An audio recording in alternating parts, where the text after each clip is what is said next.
Continuamos hoy nuestro estudio de la Epístola a los Hebreos y estamos en el capítulo 6. En nuestro programa anterior vimos que se nos presentaba una señal de peligro. Esa señal de peligro se llamaba tardos para oír, allá en el capítulo 5, versículo 11. Ahora, el escritor está aquí dirigiéndose a los creyentes hebreos que pueden apreciar que ya se acerca la persecución. Esta gente quiere regresar otra vez al judaísmo y volver a colocar el fundamento. Amigo oyente, hablamos hoy del hecho de que esta gente era como bebés en Cristo. Eso era todo lo que ellos eran. Y se nos dice que debemos crecer en la gracia y el conocimiento de Cristo. El crecer en la gracia significa el crecer en el conocimiento de la palabra de Dios. La forma en que uno puede saber más en cuanto a Cristo es acercándose a Él por medio de su palabra. Esta gente estaba en peligro de abandonar eso y regresar otra vez al judaísmo. Y él menciona aquí este asunto del judaísmo como cosa de niños, lo que en realidad tiene que ver con los ritos. Todo lo que él menciona aquí es algo que tiene que ver con las cosas que son para la niñez. Vamos adelante, dice el escritor en el versículo 1 de este capítulo 6, a la perfección, o sea, crezcamos, avancemos. Y como dice este versículo 1, no echando otra vez el fundamento del arrepentimiento de obras muertas. Se están apartando ahora del arrepentimiento. Las obras mencionadas aquí son las obras de la ley. Es el tratar continuamente de cumplir con la ley y luego quebrantarla y luego arrepentirse, y todo eso es cuestión de niños. Luego al final del versículo 1 dice, de la fe en Dios. El Antiguo Testamento enseñaba eso. Solo decir que uno cree en Dios no significa que uno ha avanzado mucho, amigo oyente. Luego en el versículo 2 dice, de la doctrina de bautismos. Eso no tiene nada que ver con el bautismo del Nuevo Testamento. Es el lavado del Antiguo Testamento y había muchos de estos.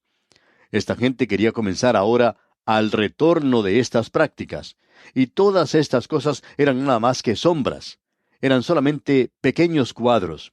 Eran nada más que los negativos, digamos, y luego hay que revelar las fotos espirituales, por así decirlo. Todo habla de Cristo. Y ellos estaban apartándose de la realidad. Luego, prosiguiendo con este versículo 2, dice, de la imposición de manos. Y eso tenía lugar en el gran día de la expiación, cuando el sumo sacerdote ponía sus manos sobre la ofrenda. Y él lo hacía allí por cada pecado individual. Él colocaba sus manos sobre una ofrenda. Y mucho de esto continúa sucediendo en el día de hoy, la imposición de manos. Luego, en la tercera parte de este versículo 2, tenemos de la resurrección de los muertos. Ellos creían en la resurrección de los muertos. Pero ahora vamos a la resurrección de Cristo, el Cristo viviente. Dice luego, y del juicio eterno. Ellos creían en eso. El Antiguo Testamento enseña esto. Pero ahora crezcamos, apartémonos, avancemos. Y el versículo 3 de este capítulo 6 de la Epístola a los Hebreos nos dice, y esto haremos si Dios en verdad lo permite. Llegamos ahora a un pasaje que ha causado, según opinamos, una gran cantidad de dificultades como ninguna otra parte de las Sagradas Escrituras. Hay quienes lo consideran como el pasaje más difícil de interpretar. Vamos a leer esta sección ahora. Escucha atentamente esto que leemos de los versículos 4 hasta el 9 de este capítulo 6 de la Epístola a los Hebreos.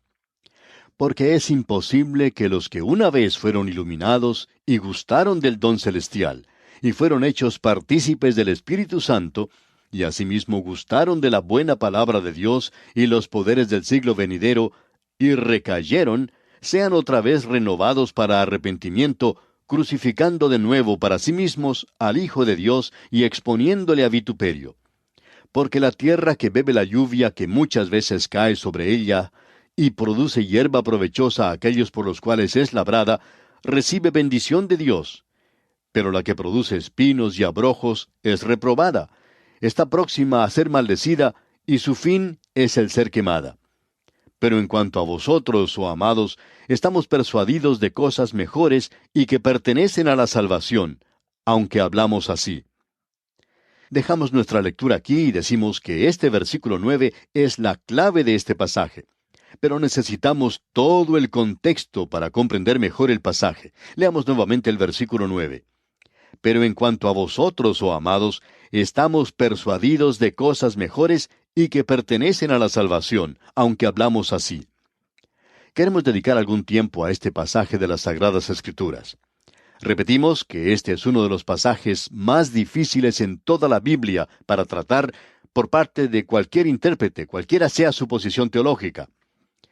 El doctor R. W. Dale, quien era uno de los grandes cerebros, por así decirlo, del campo de los eruditos conservadores primitivos, escribió lo siguiente, escuche usted.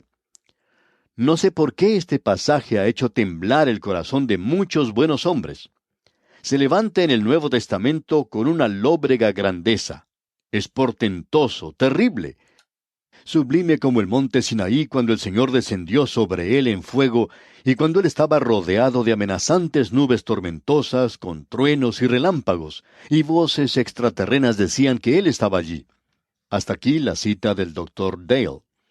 Cada persona que es reverente se ha acercado a este pasaje en particular de las Escrituras con un temor reverencial, y cada persona sincera ha llegado a este pasaje con un sentimiento de insuficiencia. Y es así, por cierto, como nos estamos acercando nosotros a este pasaje en este instante. Al entrar al corazón mismo del estudio de estos versículos, nos enfrentamos inmediatamente con el hecho sorprendente de que algunos expositores y comentaristas, por lo general, evitaban hablar de este capítulo.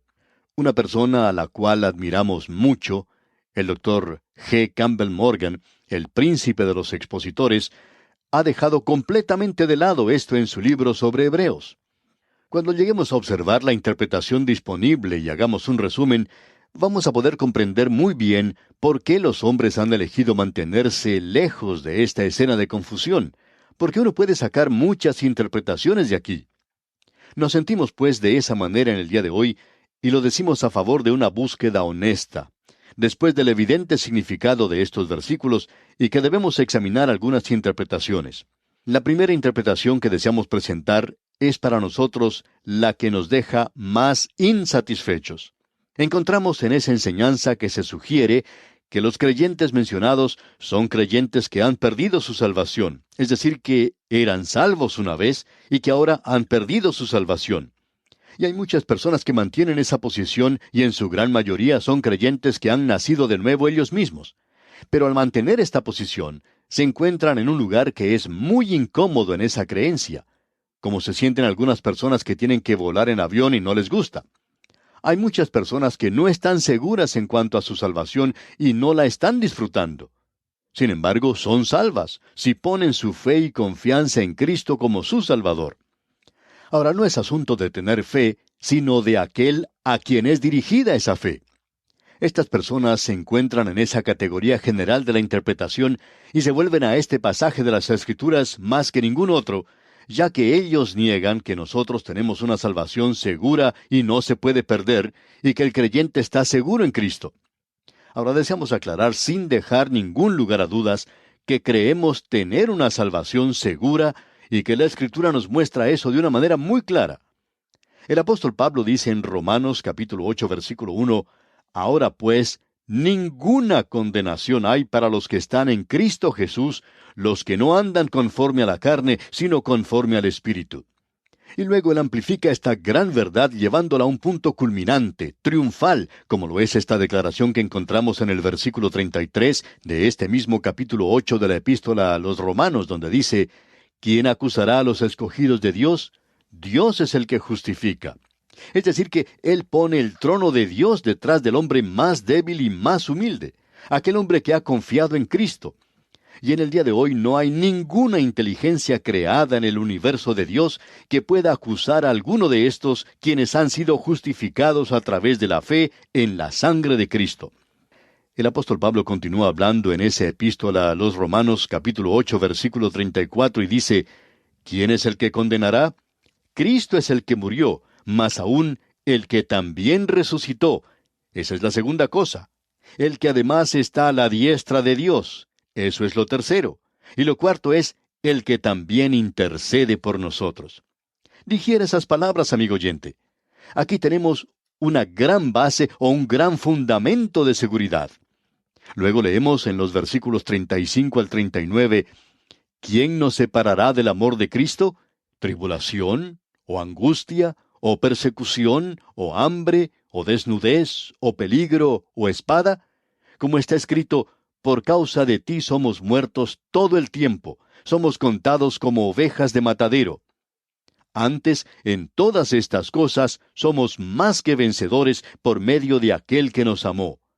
Por lo cual estoy seguro de que ni la muerte, ni la vida, ni ángeles, ni principados, ni potestades, ni lo presente, ni lo porvenir, ni lo alto, ni lo profundo, ni ninguna otra cosa creada, nos podrá separar del amor de Dios que es en Cristo Jesús, Señor nuestro. ¿Puede usted mencionar, amigo oyente, alguna cosa que él no menciona aquí en este pasaje? ¿Puede mencionar usted alguna cosa que pudiera separarle a usted del amor de Cristo? Amigo oyente, esto lo incluye todo. Aquí tenemos una garantía que nada nos puede separar del amor de Dios, nada de lo visto, nada de las cosas que no se ven, nada de lo que es natural, nada de lo que es sobrenatural, nos puede separar del amor de Cristo.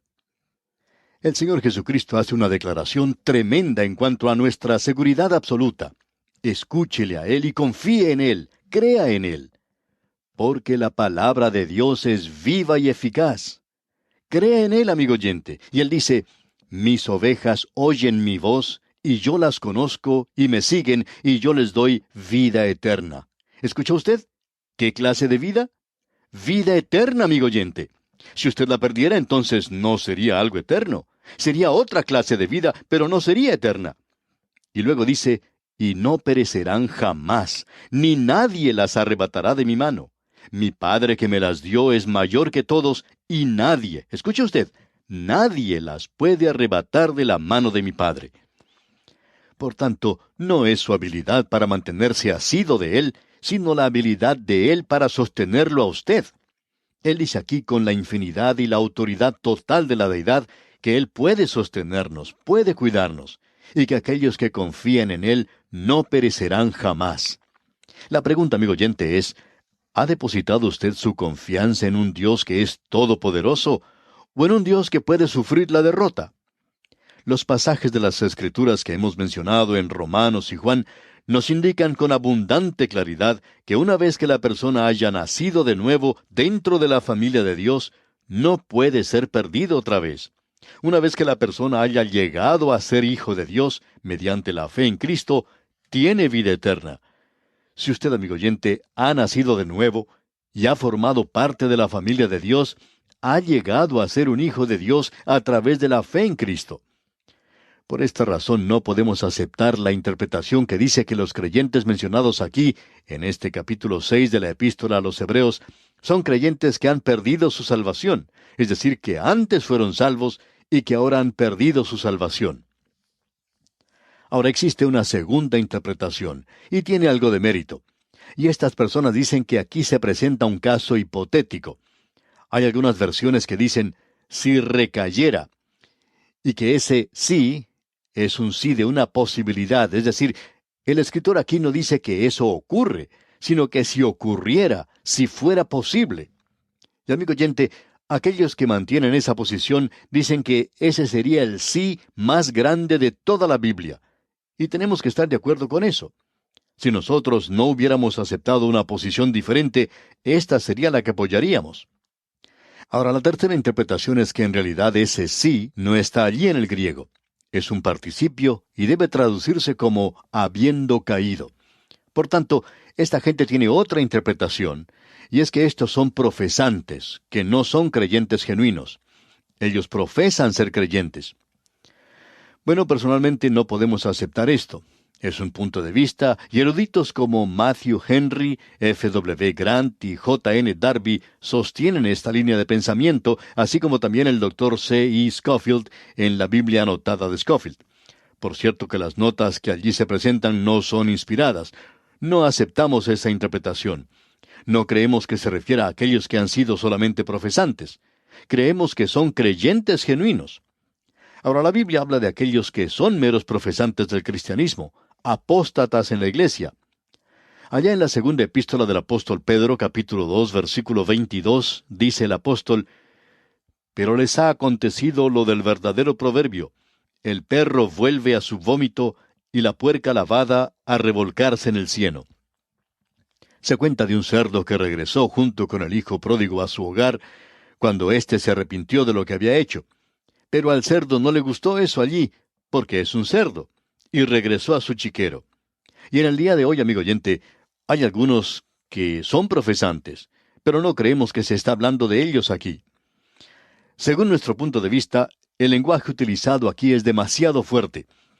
Creemos que lo que el escritor de la epístola a los Hebreos está diciendo es que estos creyentes deberían ya ser maestros, pero necesitaban tomar la leche porque aún eran niños. Pero uno no le da esta leche a una persona que no ha sido salva. Una persona que no ha sido salva no necesita de la leche. Lo que necesita es vida. Necesita nacer de nuevo. Esa persona está muerta en delitos y pecados. Cuando nace de nuevo, entonces un poquito de leche le ayudará. Creemos que aquí estamos hablando en cuanto a aquellos que son niños. Él los llama, por tanto, y les urge a que sigan adelante. Notemos pues aquí lo que nos dice el versículo 4 de este capítulo 6 de la epístola a los Hebreos. Porque es imposible que los que una vez fueron iluminados y gustaron del don celestial y fueron hechos partícipes del Espíritu Santo. El lenguaje aquí utilizado nos indica claramente que se refiere a aquellos que han nacido de nuevo. Hay algunos que toman la posición donde dicen que las personas de las cuales se habla aquí son solamente gente judía. Por ejemplo, si ellos fueron una vez iluminados y gustaron y recayeron, sería imposible renovarlos. Que esto se refería a aquellos que estaban viviendo en la época del templo, cuando éste aún estaba allí. Pero no podemos aceptar esto. Luego hay aún otro grupo. Ellos le dan énfasis a la palabra imposible. Ellos dicen que es imposible que ellos sean renovados. Puede que sea imposible para el hombre, pero no es imposible para Dios. Porque después de todo, Él dice, más fácil es pasar un camello por el ojo de una aguja que entrar un rico en el reino de Dios. No podemos entrar por nosotros mismos. Tenemos necesidad de alguien como nuestro Salvador, nuestro Redentor. Así es que esa es otra interpretación, y nuevamente debemos decir que no la podemos aceptar. Tenemos varias interpretaciones de este pasaje. Hay otras que, por supuesto, no hemos mencionado, pero hay una que ha sido una verdadera bendición para el corazón. Esperamos que usted nos siga atentamente. No vamos a poder desarrollarla toda hoy, pero vamos a comenzar y concluiremos, Dios mediante, en nuestro próximo estudio, porque estamos dedicando bastante tiempo a esto, ya que es muy importante. Permítanos compartir aquí la interpretación presentada por el Dr. J. B. Ravel, pastor de una iglesia en Victoria, Columbia Británica, en Canadá. Deseamos presentar aquí lo que él ha dicho y no queremos estar robando el material de otras personas. Por tanto, reconocemos que él fue quien lo dijo. Debemos decir que hemos agregado algo a esto en base a nuestro propio entendimiento y así hemos desarrollado lo dicho por el Dr. Ravel. En primer lugar, deseamos destacar el hecho de que aquí no estamos discutiendo el asunto de la salvación en este pasaje. Aquí estamos hablando en cuanto a gente que ha sido salva. Creemos que son personas salvas. Como hemos mencionado antes, lo que se dice en cuanto a ellos es que una vez fueron iluminados y gustaron del don celestial y fueron hechos partícipes del Espíritu Santo. Y a esta verdad bíblica podemos añadir el versículo 5 que dice, y asimismo gustaron de la buena palabra de Dios y los poderes del siglo venidero. Aquí estamos hablando pues en cuanto a creyentes y no estamos hablando en cuanto a la salvación. Estamos hablando en cuanto a recompensas. Y en el versículo 6 no dice de ser renovados para salvación otra vez, sino que sean otra vez renovados para arrepentimiento. Y el arrepentimiento es lo que Dios le ha dado a los creyentes que hagan. Usted puede leer las cartas escritas a las 7 iglesias de Asia en los capítulos 2 y 3 de Apocalipsis. Allí se dice a cada una de esas iglesias, a los creyentes, que se arrepientan. Ese es el mensaje para los creyentes. Ahora estamos hablando aquí de lo que los creyentes deben hacer para la recompensa, y estamos hablando en cuanto al fruto de la salvación, no en cuanto a la raíz de la salvación. Y en el versículo 9 de este capítulo 6 leemos, «Pero en cuanto a vosotros, oh amados, estamos persuadidos de cosas mejores y que pertenecen a la salvación, aunque hablamos así». Él no ha estado discutiendo o argumentando en cuanto a la salvación, sino en cuanto a las cosas que acompañan la salvación, aunque hablamos así. Él está hablando del fruto de la vida del creyente y de la recompensa que él recibe como resultado, y él discute la posibilidad de que a causa de su vida existe el peligro de que ellos pierdan esa recompensa. Eso es todo lo que este pasaje indica, y existe un peligro en cuanto a todas sus obras. Y como dice el apóstol Pablo en su primera epístola a los Corintios capítulo 3 versículo 13, la obra de cada uno se hará manifiesta, porque el día la declarará, pues por el fuego será revelada, y la obra de cada uno, cual sea, el fuego la probará. El fuego, amigo oyente, quema. La obra que usted está realizando hoy por Cristo va a ser probada por medio del fuego. Y todas esas cifras que muchos utilizan al mencionar cuántas personas se han convertido, eso va a ser puesto en el fuego, y eso va a crear un fuego ardiente, amigo oyente. Y va a poder contemplarse desde una larga distancia, porque no es otra cosa sino heno y hojarasca. Y vamos a tener que hablar en cuanto a la obra que hemos hecho por el Señor Jesucristo. Amigo oyente, eso va a ser probado por medio del fuego, y el escritor a los Hebreos menciona eso aquí. No estamos pues hablando en cuanto a la salvación, y nos gustaría grabar eso en los corazones de los creyentes, que cuando nosotros presentemos nuestro todo ante el tribunal de Cristo, cuando nos presentemos, no va a ser una experiencia dulce como agua azucarada, donde el Señor Jesucristo nos va a dar una palmadita en la espalda y va a decirnos, bueno, tú has sido una persona muy buena en la escuela dominical, no perdiste ni un solo domingo durante 20 años. Ah, eres una persona maravillosa. Él va a hacer las cosas mucho más profundo que eso, y Él le va a probar a usted para ver si usted en realidad tiene algún fruto en su vida. ¿Ha crecido usted en el conocimiento y en la gracia del Señor, amigo oyente? ¿Ha sido usted un testigo por Él? ¿Ha sido su vida de algún valor para Él? ¿Ha sido usted una bendición para otras personas? Mi amigo creyente, no voy a decir que tengo muchas ganas de estar ante ese tribunal de Cristo, porque Él me va a desmenuzar allí. No para mi salvación, porque yo ya soy salvo, pero Él va a descubrir si yo recibo una recompensa o no. De eso es de lo que se habla aquí. Mira, amigo oyente, vamos a detenernos aquí por hoy. Que las bendiciones del Señor le acompañen ahora y siempre.